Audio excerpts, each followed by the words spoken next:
Israel के Gaza पट्टी पर धावा बोलने के बाद गाजा में अब तक 2200 से ज़्यादा लोगों की मौत हो चुकी है। इजराइल ने हमास को धमकी देते हुए कहा कि जब तक वो बंधक बनाए हुए लोगों को नहीं छोड़ेगा तब तक गाजा पट्टी में बिजली, पानी और खाने के सामानों की आपूर्ति नहीं की जाएगी। वहीं अब सांसद और AIMIM चीफ असदुद्दीन ओवैसी ने PM नरेंद्र मोदी से गाजा के लोगों को सहायता देने के लिए अपील की है। हैदराबाद में एक जनसभा को संबोधित करते हुए असदुद्दीन ओवैसी ने इजराइल के प्रधानमंत्री बेंजामिन नेतन्याहू को शैतान और युद्ध अपराधी बताया। ओवैसी ने आगे कहा कि मैं प्रधानमंत्री नरेंद्र मोदी से अपील करता हूं कि वह गाजा के लोगों के साथ एकजुटता दिखाए। उन्होंने कहा कि भारत को गाजा के लोगों की मदद करनी चाहिए। असदुद्दीन ओवैसी ने अपने सोशल मीडिया हैंडल ट्विटर पर एक वीडियो शेयर किया और लिखा कि हम जिंदा कौम हैं, जब तक हम जिंदा हैं तो दुनिया जिंदा है। आपको बता दें कि इजराइल हमास जंग के बीच ऑपरेशन अजय के तहत भारतीय नागरिकों की सुरक्षा निकासी का अभियान जारी है। इसी कड़ी में तेल अवीव से भारतीयों का तीसरा जत्था एक विशेष उड़ान के देर रात दिल्ली रवाना हुआ। इस जत्थे में 197 भारतीय शामिल हैं। केंद्रीय मंत्री कौशल किशोर ने इजराइल से निकाले गए भारतीय नागरिकों का एयरपोर्ट पर स्वागत किया। उन्होंने कहा, प्रधानमंत्री नरेंद्र मोदी देश के नागरिकों की सेवा करने के लिए समर्पित है। उनके इसी समर्पण के कारण भारतीय नागरिकों की इजराइल से सुरक्षित निकासी की जा रही है। सभी अपने देश लौटने के बाद खुश हैं। वहीं इजराइल से लौटे एक भारतीय नागरिक ने कहा कि हम भारत सरकार का आभार व्यक्त करते हैं। हम इजराइल में डर के साए में जी रहे थे। हम ऑपरेशन अजय के पहल के लिए भारत सरकार के लिए आभारी है। इजराइल से लौटी भारतीय नागरिक प्रीति शर्मा ने ऑपरेशन अजय पहल के लिए विदेश मंत्री S जयशंकर का शुक्रिया अदा किया। उन्होंने कहा, मुझे लगता है कि यह भारत सरकार की बहुत अच्छी पहल है।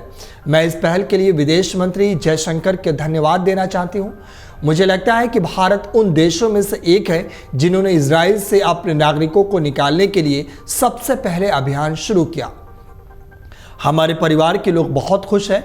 हम सभी इसके लिए बहुत बहुत आभारी हैं। ये इजराइल में फंसे हुए भारतीय नागरिक जब वापस आए तो उन्होंने भारत सरकार का शुक्रिया अदा करने के बाद ये बातें कही। इससे पहले विदेश मंत्री S जयशंकर ने X पर पोस्ट किया, ऑपरेशन अजय आगे बढ़ रहा है। 197 भारतीयों का नया बैच विशेष विमान से वापस आ रहा है। तेल अवीव में भारतीय दूतावास ने जानकारी दी थी कि शनिवार को तेल अवीव के बेन गुरियन हवाई अड्डे से 2 विशेष उड़ानें संचालित होगी। पहली उड़ान स्थानीय समयानुसार शाम करीब 5:40 पर रवाना होगी, जिसमें 197 यात्री सवार है। दूसरा विमान स्थानीय समयानुसार रात 11 बजे उड़ान भरने को तैयार है और तीसरा 330 यात्री सवार हो सकते हैं। यह उड़ान रविवार तड़के भारत पहुंचे। ये दोनों उड़ानें एयर इंडिया और स्पाइस जेट की है।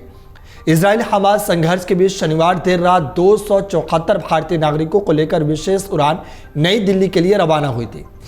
इजराइल से भारतीयों की निकासी के लिए शुरू किए गए ऑपरेशन अजय के तहत ये चौथी उड़ान है। बता दें कि शनिवार सुबह इजराइल से 235 भारतीयों का दूसरा जत्था दिल्ली एयरपोर्ट पहुंचा था, जबकि पहली उड़ान से 212 भारतीय लौटे थे। इस तरह अब तक इजराइल से 644 भारतीय वापस आ चुके हैं। केंद्र सरकार ने इजराइल और हमास के बीच जारी जंग के बाद विदेश लौटने के इच्छुक लोगों के लिए ऑपरेशन अजय शुरू किया था, जिसमें कई लोग वापस आ गए हैं और सभी भारत सरकार का शुक्रिया अदा कर रहे हैं। की ओर इजराइल और हमास के बीच पिछले एक सप्ताह से युद्ध जारी है, जिसमें करीब 3000 लोगों की मौत हो चुकी है। इस बीच एक वरिष्ठ इजरायली अधिकारी ने खुफिया विभाग की गलती को स्वीकार किया है। उन्होंने कहा कि खुफिया आकलन में गलती हुई है, जिससे देश दुनिया आश्चर्यचकित है। इजराइल के राष्ट्रीय सुरक्षा सलाहकार ने कहा कि मेरी वजह से खुफिया आकलन में गलती हुई है। इतने बड़े हमले की जानकारी न होने या खुफिया आकलन करने वाले हर कर्मचारी की गलती है। हमारे गलती के कारण देश दुनिया आश्चर्यचकित है। हमें विश्वास है कि हमास ने इजराइल के साथ साल 2021 वाले युद्ध से कुछ सबक सीखेगा। इससे पहले इजरायली सैन्य खुफिया विभाग में फलस्तीनी विभाग के पूर्व प्रमुख माइकल मिलिस्टीन ने कहा था कि इजरायली बंधकों को गाजा में कहां रखा गया है, जिसकी जानकारी निकालने में इजरायली खुफिया एजेंसी फेल हो गई है। इससे आगे के लिए चुनौतियां खड़ी हो गई हैं। हालांकि गाजा पट्टी छोटा इलाका है जो इजरायली सुरक्षा बलों की सीमा में है, लेकिन जानकारी के अभाव में अभी पारदर्शिता नहीं है। इससे पहले संयुक्त राष्ट्र सुरक्षा परिषद की बैठक में इजरायली दूत ने ईरान पर हमास को फंडिंग के आरोप लगाए थे। इजरायली दूत ने कहा था कि आतंकी संगठन समूह हमास के अभियानों को ईरान फंड कर रहा है। संयुक्त राष्ट्र में इजरायल के प्रतिनिधि गिलाद ईरान ने कहा था कि हमें पूरा विश्वास है कि ईरान के हमास के अभियानों का समर्थन कर रहा है। दरअसल मीडिया रिपोर्ट्स के अनुसार इजरायली राजदूत के बयान से कुछ देर पहले ही ईरान के राष्ट्रपति इब्राहिम राइसी ने कहा था कि ईरान फलस्तीनियों के आत्मरक्षा के अधिकारों का समर्थन करता है। वही हमास ने कहा कि यरूशलेम में अल अक्सा मस्जिद को इजराइल की तरफ से अपवित्र करने का बदला है। हमास ने कहा कि इजरायली पुलिस ने अप्रैल 2023 में अल अक्सा मस्जिद में ग्रेनेड फेंक इसे अपवित्र किया था। इजरायली सेना लगातार हमास के ठिकानों पर हमले कर रही है और अतिक्रमण कर रही है। इजरायली सेना हमारी महिलाओं पर हमले कर रही है। हमास के प्रवक्ता गाजी हमाद ने अरब देशों से अपील कर कहा कि इजराइल के साथ अपने सभी रिश्तों को तोड़ दें। हमाद ने कहा कि इजराइल एक अच्छा पड़ोसी और शांत देश कभी नहीं हो सकता। इससे पहले विदेश मंत्री जयशंकर ने एक्स पर पोस्ट कहा, ऑपरेशन अजय आगे बढ़ रहा है। 197 भारतीयों का नया बैच विशेष विमान से वापस आ रहा है। तेल अवीव में भारतीय दूतावास ने जानकारी दी थी कि शनिवार को तेल अवीव के बिन गुरियन हवाई अड्डे से 2 विशेष उड़ानें संचालित होगी। पहली उड़ानें स्थानीय समय अनुसार शाम करीब 6 बजे के आसपास रवाना होगी, जिसमें 197 यात्री सवार हैं। दूसरा विमान स्थानीय समय अनुसार रात करीब 11 बजे उड़ान भरने को तैयार है और इसमें 330 यात्री सवार हो सकते हैं। यह उड़ान रविवार तड़के भारत पहुंचेगी। ये दोनों उड़ानें एयर इंडिया और स्पाइस जेट की हैं। इजराइल हमास संघर्ष के बीच शनिवार देर रात 274 भारतीय नागरिकों को लेकर विशेष उड़ान नई दिल्ली के लिए रवाना हुई। इजराइल से भारतीयों की निकासी के लिए शुरू किए गए ऑपरेशन अजय के तहत ये चौथी उड़ान है। बता दें कि शनिवार सुबह इजराइल से 235 भारतीयों का दूसरा जत्था दिल्ली एयरपोर्ट पर पहुंचा था, जबकि पहली उड़ान से 212 भारतीय लौटे थे। इस तरह अब तक इजराइल से 644 भारतीय वापस आ चुके हैं। केंद्र सरकार ने इजराइल और हमास के बीच जारी जंग के बाद स्वदेश लौटने के इच्छुक लोगों के लिए ऑपरेशन अजय शुरू किया था, जिसके तहत लगातार वापस आ रहे हैं इंडिया। हमास के आतंकियों के खिलाफ इजराइल का ऑपरेशन जारी है। इजरायली सेना चुन चुनकर हमास के आतंकियों और उनके ठिकानों को निशाना बना रही है। इस बीच दुनिया 2 धड़ों में बढ़ चुकी है। एक धड़ा इजराइल के समर्थन में है, जिनकी संख्या कहीं ज़्यादा है। वहीं दूसरा धड़ा फलस्तीन का समर्थन कर रहा है, जो हमास पर इजराइल के हमले को फलस्तीन पर हमला मान रहा है। इस बीच भारत में भी इजराइल और फलस्तीन को लेकर 2 धड़े बढ़ चुके हैं। इस बीच AIMIM प्रमुख और सांसद असदुद्दीन ओवैसी ने एक बार फिर इजराइल और गाजा को लेकर बयान दिया है। असदुद्दीन ओवैसी ने अपने बयान में कहा कि गाजा में जो कुछ हो रहा है, अपने सीने पर हाथ रखकर सोचो। अपनी औलाद अगर सामने है, दिमाग पर जोर देकर सोचो कि गाजा में खून रेजी हो रही है, गाजा में नस्लकशी हो रही है। गाजा मीडिया ने रिपोर्ट में कहा कि 6 दिन के अंदर इजरायली सेना ने 6000 बम बरसाए हैं। गाजा छोटी सी जगह है जहां 20 से 21 लाख लोग रहते पर गिराए जाते थे, लेकिन गाजा में 6 दिन में 6000 बम गिराए गए हैं। उन्होंने आगे कहा कि आप अंदाज़ा लगाओ कि यहाँ कोई 10 मिनट तक पटाखे फोड़ना शुरू कर देगा तो आप 2 से 3 मिनट के बाद बोलेंगे कि बड़ी बेचैनी हो रही है। सोचो थोड़ी देर के लिए कि 6 दिन में 6000 बम जालिम इजरायली हुकूमत बरसाती है तो कैसा लगता होगा। गाजा की आबादी 21 लाख है और लगभग 10 लाख लोग बेघर हो गए हैं। बता दें कि इससे पहले 7 अक्टूबर को मात्र 20 मिनट में हमास के आतंकियों ने इजराइल पर 5000 बम बरसाए थे। इस हमले में इजराइल के 1300 से ज़्यादा लोग मारे जा चुके हैं, जिसमें कई विदेशी नागरिक भी शामिल हैं। हमास ने कहा कि ये यरूशलेम में अल अक्सा मस्जिद को इजराइल की तरफ से अपवित्र करने का बदला है। हमास ने कहा कि इजरायली पुलिस ने अप्रैल 2023 में अल अक्सा मस्जिद में ग्रेनेड फेंक इसे अपवित्र किया था। इजरायली सेना लगातार हमास के ठिकानों पर हमले कर रही है और अतिक्रमण कर रही है। इजरायली सेना हमारी महिलाओं पर हमले कर रही है। हमास के प्रवक्ता गाजी हमाद ने अरब देशों से अपील की है कि इजराइल के साथ अपने सभी रिश्तों को तोड़ दे। हमाद ने कहा कि इजराइल एक अच्छा पड़ोसी और शांत देश कभी नहीं हो सकता। इससे पहले विदेश मंत्री जयशंकर ने ट्विटर पर पोस्ट करते हुए ऑपरेशन अजय कहा कि आगे बढ़ रहा है। 197 भारतीयों का नया बैच विशेष विमान से वापस आ रहा है।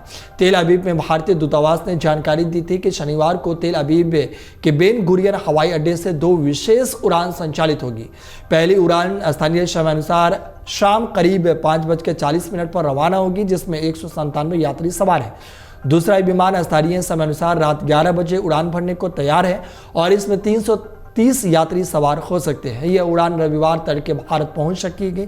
ये दोनों उड़ानें एयर इंडिया और स्पाइस जेट की है। फलस्तीन के भारत में राजदूत अदनान ने कहा कि भारत इस महासंकट की इस घड़ी में बड़ी भूमिका निभा सकता है।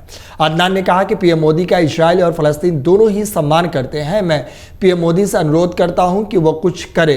फलस्तीन राजदूत ने पीएम मोदी से यह गुहार ऐसे समय पर लगाई है जब इजराइल ने हमास के हमले के बाद उत्तरी गाजा के 11 लाख लोगों को दक्षिण की ओर जाने के लिए कह दिया है। इससे पहले पीएम मोदी ने हमास के हमले को आतंकी घटना करार दिया है। हमास और इजराइल के बीच इस जंग में अब तक 3200 लोग मारे गए हैं। इसमें इजराइल के कम से कम 1300 और फलस्तीन के 1900 लोग शामिल हैं। इजराइल के मृतकों में 258 सैनिक शामिल हैं। इजराइल के प्रधानमंत्री बेंजामिन नेतन्याहू ने ऐलान किया कि अभी ये बस शुरुआत है और हमारे दुश्मनों ने कीमत चुकानी शुरू की है।